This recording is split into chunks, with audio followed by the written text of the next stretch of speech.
Илјадници кубици оштетени дрва по пожарите во државата ќе се продаваат веднаш.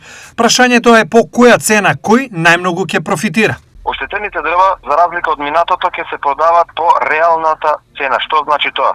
Тоа значи дека и онаму каде што поминал пожар, а ние добиеме решение за чистење на теренот, доколку во таа површина има букова или борова шума, од каде што ќе се продуцираат прва и втора класа трупци, истите ќе бидат продавани по таа цена.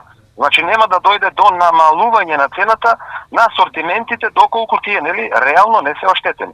Таа е првата ситуација. Инаку ова е нешто кое што во минатото било незамисливо, тоест без разлика на оштетувањата, дрвата се продавале по нереално ниски цени. Во Малешевијата, каде пожарот со денови голтеше дрва на Готен, најоштетени се собствениците на приватни шуми, а тие цената ја одредуваат индивидуално. Приватните собственици, значи цената на огревните или техничките дрва, без разлика за каква дрвна маса станува збор, и ги продават по цена која што тие си ја формираат.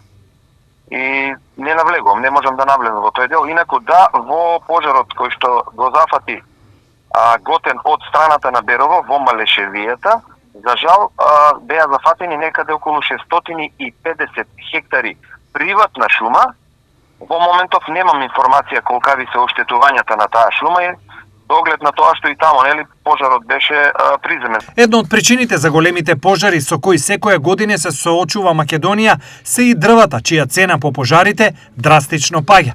Откупувачи во вакви случаи најчесто се производители на пелети, но и други преработувачи. Во откупот се вклучува и така наречената шумска мафија, за која проценките се дека годишно профитира со околу 30 милиони евра само по основ дрвократство.